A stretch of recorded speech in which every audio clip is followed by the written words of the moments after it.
This year, I spent £7,952 buying running shoes to be able to test here on the channel to give you those completely honest, unsponsored reviews. And that's about just over $10,000 for our American friends. And of all the pairs I've tested along the way, there have been some absolute bangers out there that I've really enjoyed and carried on using after the videos have gone up from that initial testing. So that's what this video is all about, the best of the best. All the shoes that we buy here on the channel to review and test, I buy 100% with my own money. So just want to say a massive thank you this year to everyone that supports the channel, likes our videos, comments on the videos, checks out my website, benparks.com, buys running hats, technical gear, our 5-star rated plans. I love hearing all about your stories, your successes with the kit and the plans, and the videos as well. So thank you so much. So in this video, we're going to be going through the best daily, the best speed shoe, the best race shoe, the best max stack recovery shoes, the best long run shoes, the best budget shoes, the most comfortable shoes,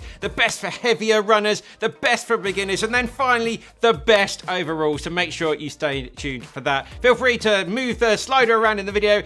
Everything will be time stamped. So starting out with the best daily shoes and the Novablast 5. But what's a daily shoe all about? These really are shoes that do it all pretty well. Great for those daily miles, for people that just want to maybe just have one shoe in their rotation, or it's going to be a staple of a big shoe rotation as well. The shoe where you're clocking up most of your miles. And this was a late entry this year. It's only just come in. The number 5 Novablast from Asics set me back £135. A 41mm stack card at the back, 8mm drop overall, 300 grams, so nicely on the light side. New updated midsole with the FF Blast Max. Sizing wise, what worked best for me was going half a size down. Right, starting out with my likes. A really smooth, stable ride with this one. It's very bouncy, it's very cushioned, it looks after the legs well on those longer runs. A true daily trainer. The shoe's really comfortable at lots of different speeds. Second like, really good value at this price segment. It's well put together,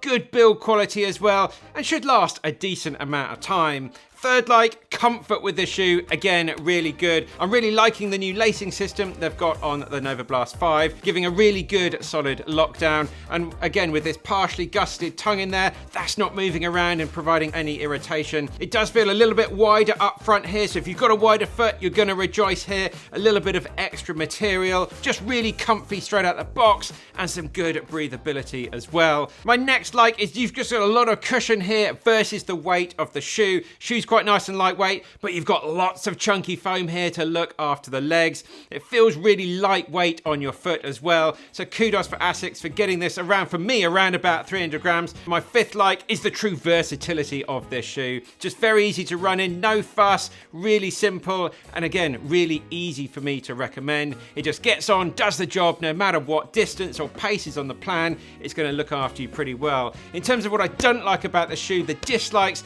the wet weather grip. Real shame at this time of year as well. It's just surprisingly not good. The version 4 of this was equally as bad, and unfortunately they haven't changed the compound of the rubber on the bottom. You might be slipping around a little bit with this shoe in the winter, but in the dry and in the summer, you're going to be all good. So in summary, the Novablast 5, one of the best all-rounders out there. A really great shoe at this price point, whether you're going to get your bulk training in, or you just want one shoe in your rotation to do it all. But if you are worried about that winter grip, let's have a chat about the Adidas Boston. That's coming up next. So my next best daily shoe of the year is the Adidas Boston version 12. Got some really good winter grip on the bottom of here, so you don't need to worry about sliding around with Adidas's fantastic continental grip. But this shoe set me back £140, 38mm stack out of the back, 7mm drop overall. For me, 318 grams, a little bit heavier than the Novablast, but still not too bad. Midsole wise, we've got a layer of the ultralight Light Strike Pro, Adidas's premium foam, and then a layer of the Light Strike 2.0 EVA, and it's also got some glass fiber infused energy rods in here, kind of like a plate, Adidas's version of a plate with these rods that run through the shoe. Sizing wise, these do come up a little bit big for me. I ordered my usual UK size 12, had a bit too much room at the front of the shoe, probably due to the very minimal amount of padding at the back of the shoe, but yeah, that's just me. I'd recommend going half a size down. Right, let's have a chat about my likes, starting out with that excellent grip.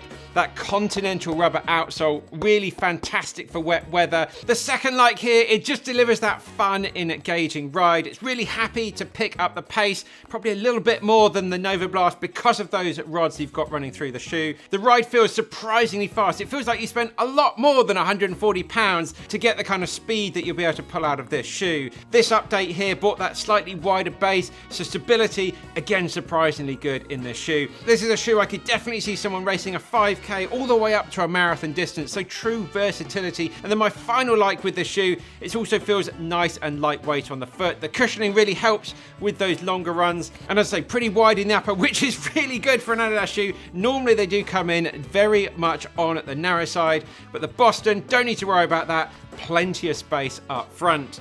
In terms of dislikes with the Boston, just that minimal padding around the heel. That's just kind of what you got with this update.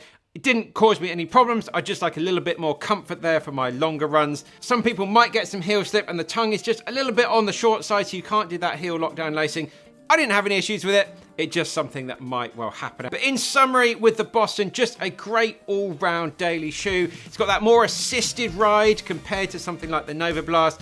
It's not quite as comfortable as the Novablast, but it's definitely slightly faster, and you're going to be able to pick up the pace a little bit more with the Boston. But if you do want to pick up the pace a little bit more than that, let's have a chat about the best speed shoes of 2024. Right, we've got a couple of speed shoes to chat about now. Some very different types of speed shoes as well. These are for when you want a nice, snappy, fast shoe for doing some of your workouts in, for your faster efforts, your tempos or your thresholds, or maybe some shorter races as well. Although really, you can do a lot of different racing in these shoes. There really are those shoes that are just that one down from the all-out super shoes. Starting out with one of my very best shoes of the year. Stay tuned to see if it makes the best shoe of the year, the Nike Zoom Fly version 6. This has been an absolute joy to run in. This set me back £155. Really big maximum stack cut at the back, 42mm, so just over that legal limit. 8mm drop overall. Weight-wise, they're getting a little bit heavier now, 322 grams. Midsole-wise, we've got a couple of different foams here. On top, we've got a nice layer of Nike's flagship Zoom X midsole, and then underneath we've got this EVA foam, which Nike call the SL2 foam. That's a little bit firmer, but adds a little bit more stability and also some really good durability and support in there as well. There is a carbon fiber plate in the shoe. Nike call that a fly plate, and that's sandwiched between those two layers of foam. And this was true to size for me. Right, let's chat about the likes. There's quite a few to get through here. The first one being the comfort that this shoe offers. Really fantastic. The heel counter lockdown, really good. Good amount of padding at the back of the shoe, so you feel nice and secure. No issues with any sort of slipping.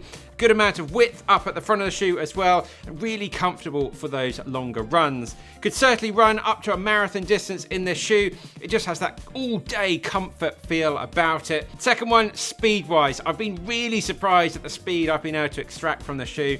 Version 5, the one before this, was super chunky, really heavy. This one is lighter, and it just feels and is a lot faster as well. The rocker at the front of the shoe here just gives a really smooth foot strike, really smooth turnover, and I actually found myself always looking forward to the next rep. The midsole mashup that you've got here with those two different foams is just really responsive and so bouncy. You really feel like the shoe is just propelling you forward, and you could cruise along at those marathon effort paces for a very long time. The plate isn't super stiff. You don't really notice it too much, and it really helps with that stability in the shoe as well. And I'd really say this shoe is only slightly slower for me versus my Alphafly and my Vaporfly, and they're much stiffer, and of course much more expensive as well. My third like with this shoe is just the true value at this price point. It appears to be really quite well built and durable.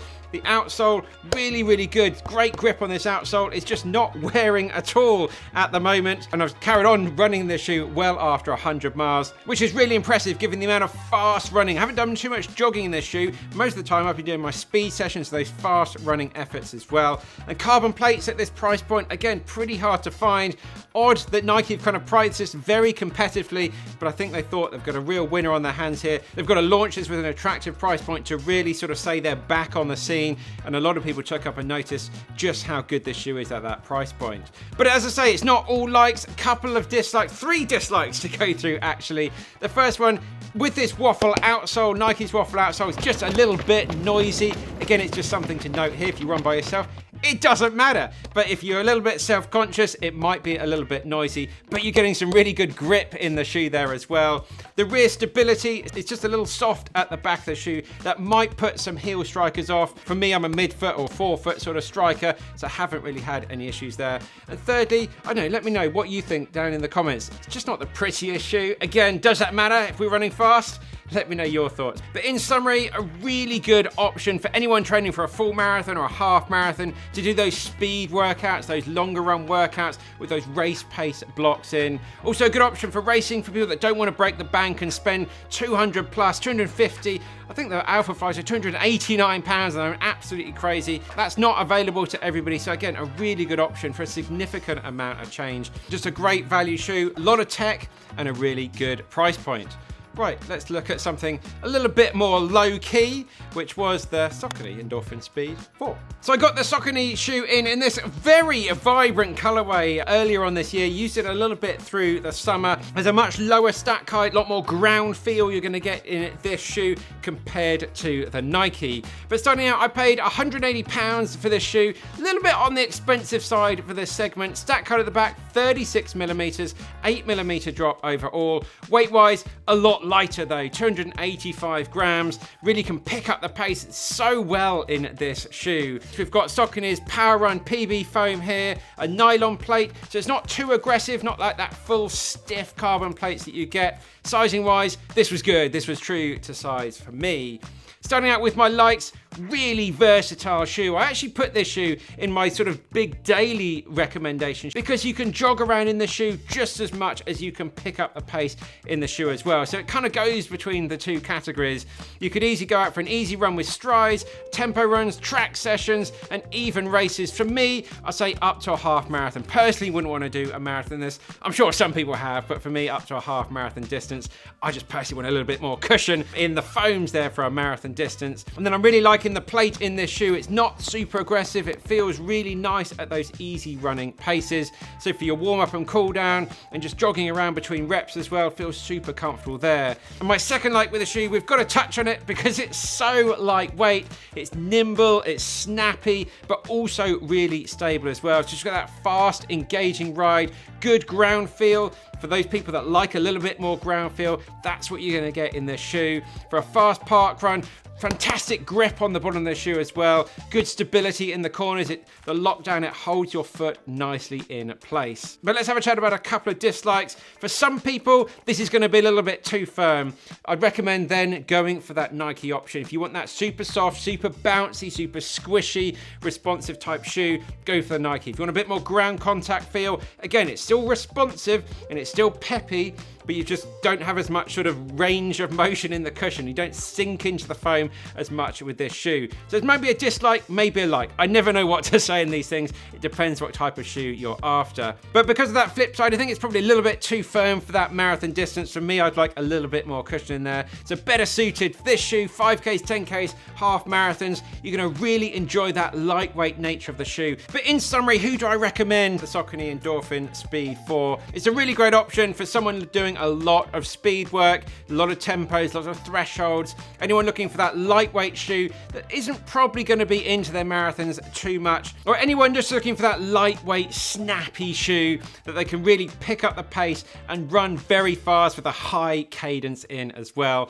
but probably just steering away from those super long runs or that marathon training. Right, let's have a chat about the big racing shoes of the year, those super shoes, starting out with the shoe that I think I've raced 3 marathons in this year, which is the very lovely Nike Alphafly version 3. So this set me back £285. Well, I probably bought it on Sport Shoes with a bit of a discount code, but that's the RRP anyway. Stack height at the back, right at that legal limit, 40 millimeters, 8 millimeter drop overall. Weight-wise, a staggering 269 grams, so lightweight for the volume and the amount of foam in this shoe. Midsole-wise, we've got a full chunk of Nike's Zoom X foam here, 2 Air Zoom pods at the front of the shoe, and a carbon fiber plate that's running throughout the shoe as well. Sizing-wise, all good here. This was true to size for me. Starting out with my likes, it's just a super smooth ride that you're getting. in Alphafly version 3 versus 1 and 2. 1 and 2 were just a little bit clunky. This one is so much smoother through the foot strike. It's very lightweight, especially given the size and the bulk of the shoe. If you are a heel striker, this shoe again is going to be a lot smoother than version 1 and version 2. My second like, they've just dialed up that comfort again in version 3 just a little bit more. The breathable upper, you're getting so much airflow through this shoe. You're getting a really good solid lockdown with this fly knit upper. It just hugs the feet so well, just like you've got an extra pair of socks. I've had absolutely no issues with any blisters, any hot spots, or anything uncomfortable at all. No discomfort during any of my marathons or training runs. And I did have plenty of issues with the Alphafly 1 and version 2, especially just here on the inside, where it's just a little bit too built up and I was getting some rubbing and irritations there. For me, that's definitely gone away with version 3. Just finding it a little bit faster than the first two versions and a little bit more comfort as well. My third like with the shoe is just the durability that this one offers. I think I did my review of this shoe after 250 miles and I was just really surprised at just how poppy the foam was holding up, how poppy the AirPods were. It just wasn't slowing down even after those 250 miles. Of course, I was getting a little bit of wear as we're now getting on this pair here, and I've done about 100 Ks in this shoe. That's always going to happen, but it just didn't feel any slower. When I had a brand new pair on one foot and my slightly older pair on the other, they both felt really surprisingly good. I really think most people could get about 300 to 400 miles of good, happy training miles and racing miles out of this shoe. And you really don't listen to all the manufacturers saying you're only going to get 100 good Ks. They just want you to buy more shoes. They really do last a long time. Dislikes, really still a little bit on the noisy side. I'll put some footage of me running the Melbourne Marathon here, going through the park. You can just hear the shoe. Again, if you're a little bit self-conscious, they're a bit slappy. That's just what you get, but they're super fast. My second one, they're still a little bit on the narrow side through the midfoot, so if you have got a particularly wide foot through that area, you might still be getting a little bit of irritation, but those tweaks they made were all good for me.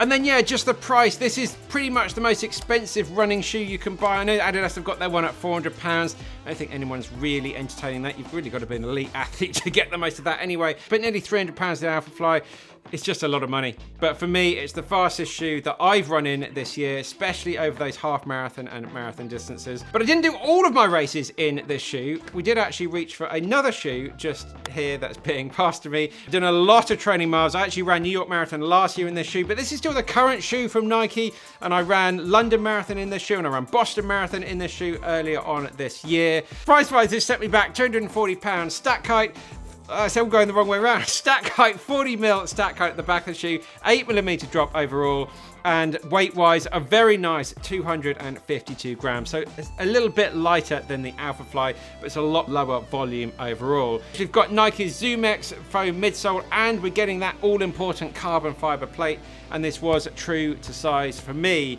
Right, let's have a chat about the likes of the Vaporfly. Starting out, it's very, very fast. Because it's a little bit lighter than the Alphafly, it just feels a little bit more snappy. You're getting loads of springiness and responsiveness from the plate in the shoe. It gives it a really engaging ride as well. It really feels like the shoe is out there working for you. It's also very comfortable, probably the most comfortable racing super shoe that I've ever used. Well, probably it is the most comfortable racing super shoe that I've ever run in. So many of the super shoes in this category are very aggressive, very stiff, and pretty uncomfortable as well, with minimal padding. But again, this shoe, it just works. It's super lightweight, so it doesn't have a lot of excess materials in here. But for me, it's just been comfortable right out the box. And I think I've probably must have done around about 600 Ks in this shoe so far, and it's been comfortable through every one of them. And also with this shoe, it's really the most versatile super shoe I think out there at the moment. For me, I could run 5Ks, 10Ks, half marathons, and up to the marathon distance. With the Alphafly, because it's a bit heavier, a bit more of a cruiser, it doesn't have that sort of turn of pace because it's a little bit heavier. But with this, you're getting that. I really feel the Alphafly is better. It just lasts longer. It looks after your legs a little bit better in the marathon distance. But for the shorter distances, this is where I'm going. This is where I've been using this shoe. It's just an absolute joy to run in. And it's also significantly cheaper than the Alphafly as well. Dislikes with this shoe, I really feel this shoe's best at your race paces. It's not the best shoe to be running. Again, no super shoes really have that sort of ability to run around, jog, recovery, and easy run paces in. So maybe I'm being a little bit harsh there, but these shoes are so comfortable and so poppy and so much fun at your race paces. Not a shoe to be walking around in or jogging around in or anything like that. But in summary, slightly more versatile option than the Alphafly, better suited to those shorter race distances, 5Ks, 10K, half marathons, with the Alphafly just a little bit more marathon specific. And Vaporfly just a little bit more on the comfortable side, and obviously a little bit cheaper as well. But once we've done our races, then it's all about max stack and recovery shoes to look after those legs.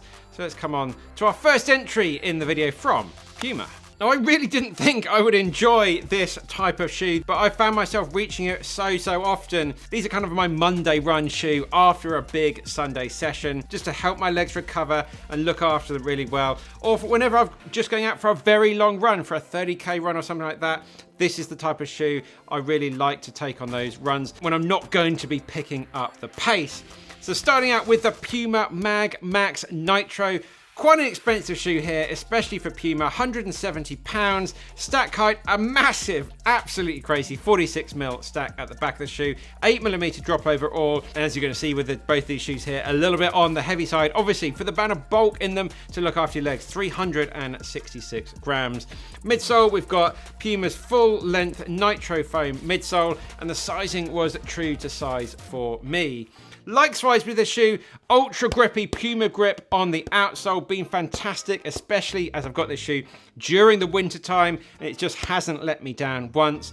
Many people now say that Puma make the best grippy outsoles on their shoes, and this one, I can't disagree with that. It's been fantastic. Also surprisingly stable. You've got to have confidence in the corners when it comes to these max stack shoes. People worried about rolling ankles and things like that.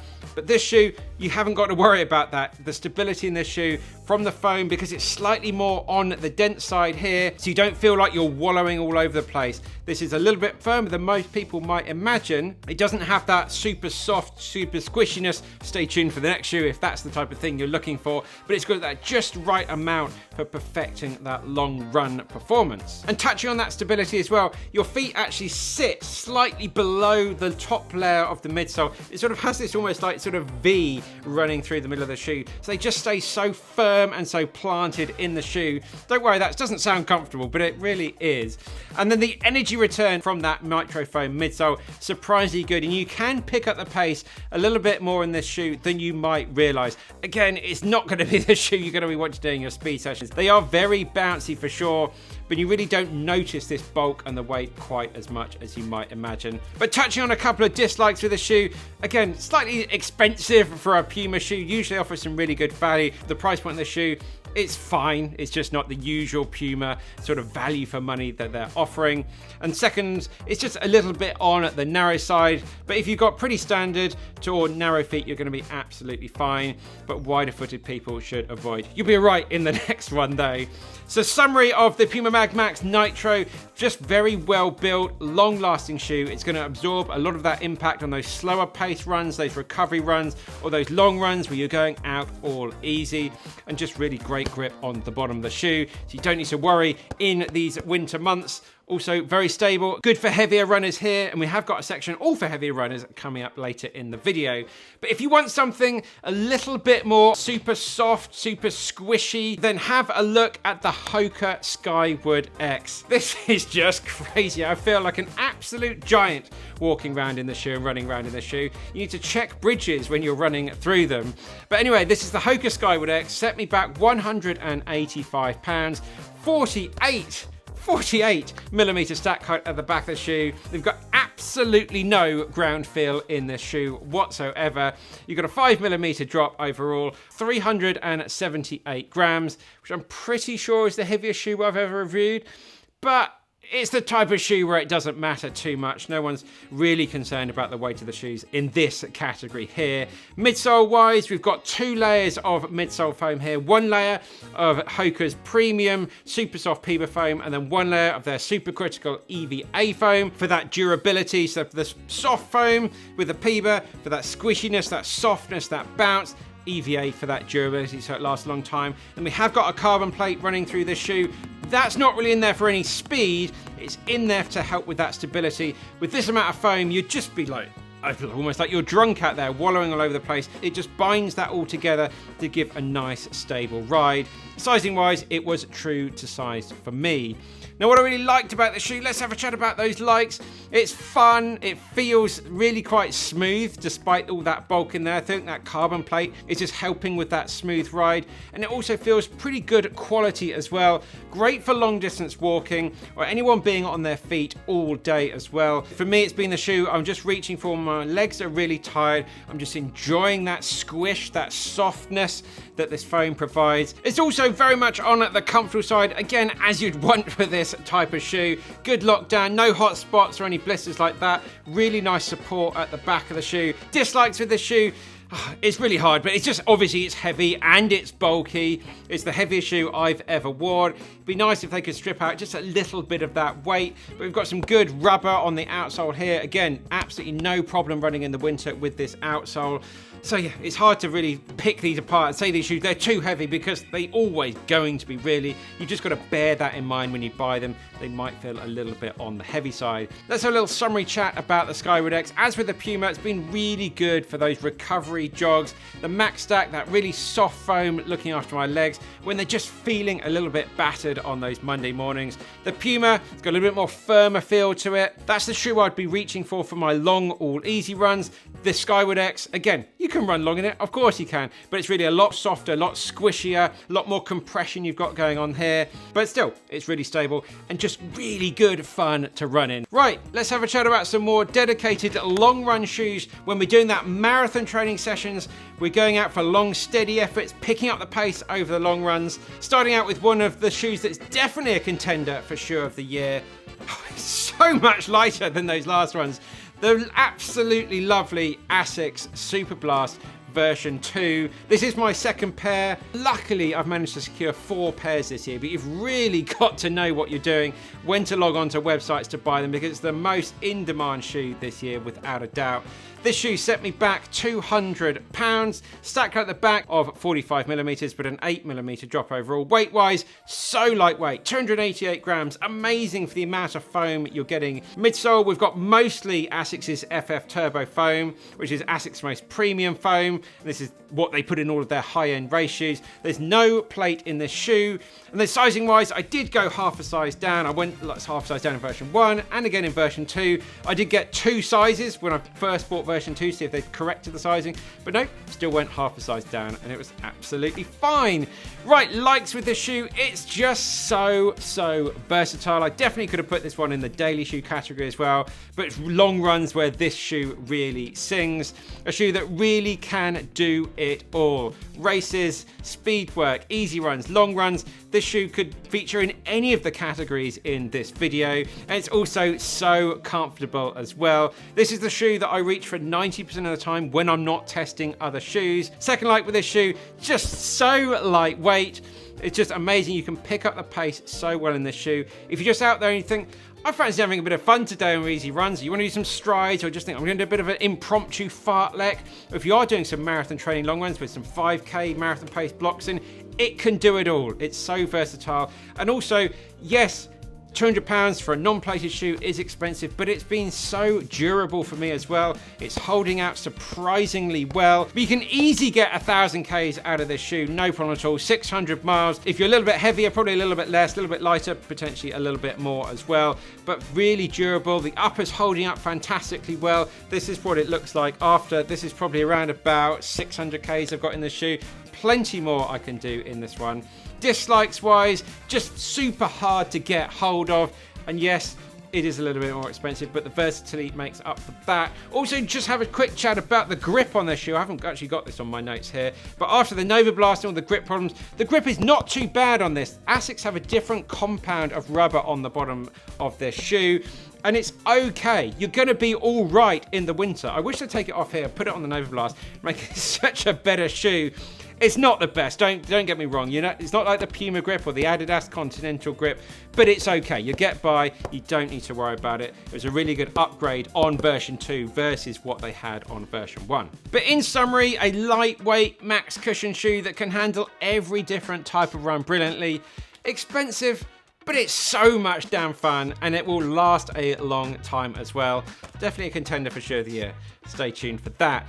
Right, let's have a chat about another long shoe. surprisingly even more expensive than the Superblast. But you're getting a plate in here, and that's the shoe I had in over the summer, the New Balance SC Trainer version 4, the trainer version that goes with the SC Elite. A shoe I didn't really enjoy, but I really enjoyed the trainer version. So much more comfortable and just a good all-round training shoe. But anyway, this set me back a quite staggering £230. It really is probably the most overpriced shoe here, but I've really enjoyed it. 40mm stack height at the back of the shoe, 6mm drop overall, 325 grams. So what's that, a good 40 odd grams heavier than the Superblast, and you really do notice that difference. Midsole wise, we've got a mix of Puma and EVA foams here from New Balance. Just a good compromise on that softness, that responsive, and getting that durability in the shoe as well. And then that carbon fiber plate in here, which is a little bit on the stiff side, but not too bad. Just adding a little bit of rigidity and stability. Sizing wise, true to size from me. Likes wise with this shoe, just really comfortable straight out the box. Comfortable on those long runs, just for those time on feet. Again, when you want to pick up the pace during those long runs, this is an ideal, as New Balance say, training shoe for those marathons, those half marathons. And it's a really great value shoe if you live in America. For some reason, this was so much cheaper in the States. For any people from Europe, if you're going to America, then definitely look at picking up this shoe. You're going to save a good amount of money if you're out there. Dislikes, just the price. Really, that's the only thing I can really say. If you're in the UK or Europe, and I think in Australia, it was absolutely crazy, and it's quite hard to recommend. So this recommendation really is just for our American friends only. But if you've got the cash and you want to spend it, who am I to stop you? It's been a really good trainer for those long runs. A slightly softer option than the Superblast. Some people find the Superblast a little bit on the firm side. I actually quite enjoy it with that amount of firmness. But if you want a more of a softer ride, again, this is the type of shoe you should be looking at. It's also a damn sight easier to get hold of than the Superblast, which is permanently out of stock. Right, not everyone's got this crazy amount of money to spend on shoes, so let's have a chat about some good budget options out there. We've got a couple of really good options, perfect for anybody starting out in the sport, or anyone looking just to save a few pennies and just wants to get some really good value and durability out of their running shoes as well. Starting out with the Adidas SL2, one of my most surprising shoes of the year. This set me back just an amazing £110. I think I even got this on special for £97 when I actually bought it. 36mm stack height, 9mm drop overall. Weight-wise, so lightweight, 287 grams. We've got a layer of Adidas's super premium Light Strike Pro, and then that sandwich between two layers of their more durable Light Strike 2.0 foam. So you're getting that durability with that foam and a little bit of poppiness with the Adidas Light Strike Pro sandwich between them. And unsurprisingly, you're not getting a plate in this shoe at this price point. These do run a little bit small, so I definitely recommend going half a size up here. I got my normal size and they were just about okay, but if I was getting them again, I would definitely go half a size up. My likes with the shoe, it's lightweight, it's snappy, and it's good fun. It brings a smile to your face when you run, and that's what running should be all about. The midsole offers that really engaging ride and a really good turn of speed you're getting here. Of course, it's not as fast as the shoes with those rods and those plates or full length of the premium foams as well, but it's still pretty good. It holds its own weight surprisingly well. It's punching above its weight, I should say, surprisingly well. My second like with the shoe, just of course, the great value that this shoe is offering. Usually foams at this price point are just so dull and hard and just unengaging, and normally I can't wait to get them off my feet. With this one, I actually enjoyed it and I carried on using it because I couldn't believe just how good it was. Adidas, for some reason, putting that layer of their most premium foam in the shoe has really just brought it to life. It's made such a difference with this shoe. It's so good to see Adidas putting that into their entry level, getting people interested in the brand. So many people are going to try this shoe because of the price point, get them interested in the brand, and then they will spend a little bit more potentially on the Boston and all the Adidas Pros later down the line as well. So it's a really good move, I think, from Adidas. And thirdly, really good durability with the shoe. The outsole, you're not getting the continental grip, but the outsole was surprisingly good. Good amount of grip from Adidas's own rubber on the bottom of the shoe. And then touching on a few little dislikes here, it might definitely be a little bit too narrow for some people. Average to narrow size footed people, you're going to be okay. But if you've got a wide foot, I'm afraid this is going to be one to avoid. Also, it's a little bit unstable in the cornering just because of how narrow it is. But overall, an excellent value shoe here. For a lot of people when they're starting out, or a lot of people that are just a little bit more budget conscious out there, you're going to be able to get the vast majority of your training done in this shoe, which at this price point is really fantastic. But there was another really good contender out there earlier on this year, and that was another shoe from Puma, which was the Velocity Nitro version 3. So this shoe sent me back £110, 36mm stack at the back of the shoe, 10mm drop overall, weight-wise 336 grams.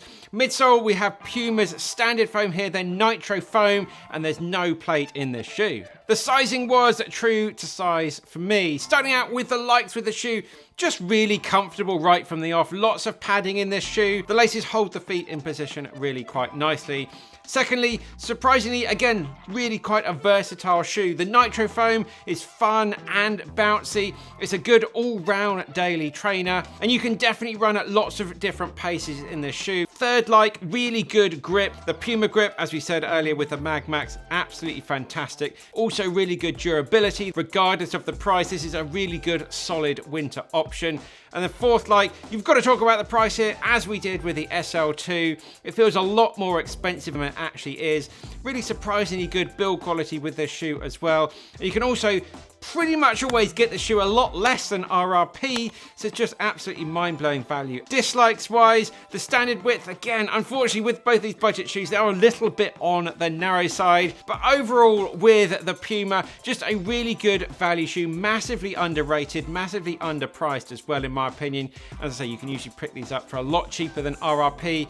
Very similar to the Adidas, but a little bit more on the firmer side, a little bit more ground contact feel you're getting in this one. So if you want a budget shoe option, a little bit more squishy, softy, bouncy, go for the Adidas. A little bit harder, a little bit more ground contact feel, but a little bit more responsive, then look at going with the Puma. Right, moving on, let's have a chat about the most comfortable shoes of 2024. When speed isn't everything, you just want something to cruise along with, to look after your feet, just wrap them up in some cotton wool in the most comfortable package that there is, then these are the shoes that will do that for you. So starting out with the Asics Gel Nimbus 26 in this very vibrant canary yellow colorway that I had earlier this year. The purpose of this shoe, just those easy runs and those recovery runs. A little bit on the expensive side, this set me back £180. Although there are a lot of deals on this shoe at the moment because version 27 is due out sort of early part of Q1 of 2025. Stack height at the back, 42mm stack height, 8mm drop overall. Weight wise, a little bit on the chunky side, 373 grams for me in my UK size 12. Midsole wise, we've got Asics FF Blast Eco Plus, and sizing wise, it was true to size for me. Now starting out with the likes, it comes in 3 different widths. Hallelujah for those wider footed people, standard wide and extra wide as well. The upper, super comfortable, super soft, very stretchy tongue, as you can see in the video here, ultra breathable. Everything about this shoe has been engineered to be comfortable. It's actually marketed as the most comfortable running shoe of all time. It's quite hard to disagree with that, but it gives a really nice lockdown here. No overheating, no hot spots, no blisters or anything like that to worry about. Dislikes wise, again, it's just not going to be the most versatile type of shoe out there. Really, ideally, this is dialed in for those slower paces, those recovery run paces, easy pace runs, just when you want to go out and just have something that's just going to look after your feet really nicely. There's not much pop in this shoe, so don't expect to be picking up the pace too much. Of course, if you need to run for a bus, you can, of course you can, but it's not going to be the type of shoe that you're going to want to have on those for races or speed sessions or anything like that. If comfort is your main priority, then look no further than this shoe. This was my recovery shoe for definitely for the first half of the year before I got the Skyward X in and the Puma MagMax, and then I sort of went a little bit more down that route. But one shoe from New Balance that's just being handed to me now was the New Balance More version 5. This is definitely, I think this is going to be the softest, squishiest shoe I have ever run in. The foam here is absolutely ridiculous. You'll be melting into the foam and into the road as you run along this one. This shoe for me is just simply purpose-wise all about recovery and looking after your legs. You really can't pick up the pace too much in this one. Price-wise, £140, so not too bad as they go. Stack height at the back, we've got 44mm of New Balance's Fresh Foam X midsole, 4mm drop overall, 374 grams. All these shoes are around about the same sort of weight in this category. Fresh Foam X midsole here, extra soft, extra plush. This really does feel like you're running along with marshmallows underneath your feet. This was true to size for me. Now, likes with this shoe, very comfortable, but also very, very soft. A great option, not just for runners, but for anyone wanting all-day comfort out there. People that might be walking a long way, working in retail, working in a medical environment, anything where you're going to be on your feet all day. This will really look after your feet fantastically well. Second like with a shoe, just a really good width and good surface area on the bottom of your feet as well. So do feel surprisingly stable in them. You can have a little bit of confidence in the corners, but you will be sort of tipping a little bit over to one side with just how soft this foam is. You've also got a really nice rocker at the front of the shoe. It is a very nice, smooth ride. In terms of dislikes with this shoe, the upper is quite thick, potentially some breathability issues, getting some airflow through the shoe there. That's not really going to affect anyone at the moment, but in the summer it might well do. And really, this is just an easy and recovery run shoe only. As with the Gel Nimbus, the foam is really so soft, so you're not really going to be able to pick up the pace too much in this shoe. But this one is even softer. Gel Nimbus, very soft. This one, very, very soft. The softest shoe I've ever had the pleasure of running in. But perfect for someone that loves that soft, marshmallowy feeling in a shoe. £40 cheaper than the Gel Nimbus, so that's not bad too. Right, let's have a chat about heavier runners. So we put a video earlier out this year all about the best shoes for heavy runners, and it did really well, so thank you to everyone that checked that one out. Just perfect for runners looking for a little bit more protection from the road, some foams that aren't going to bottom out, and some good extra durability because there's a bit more force going through the shoes here, so they will last a long time. We've actually had some really good options come to the market, and these are our top picks. The first one being Nike Zoomfly version 6, that's right at the bottom of our pile. But this shoe we had here, we'll put the timestamp for when this appears earlier on, so definitely check that one out, as well as the Puma MagMax. Two really good options there for heavy runners. Again, we'll put the timestamps up on the screen now, but another really good option out there for heavy runners is the Brooks Glycerin Max, which we had in through, well, actually quite recently in the autumn, and I really enjoyed running in this shoe.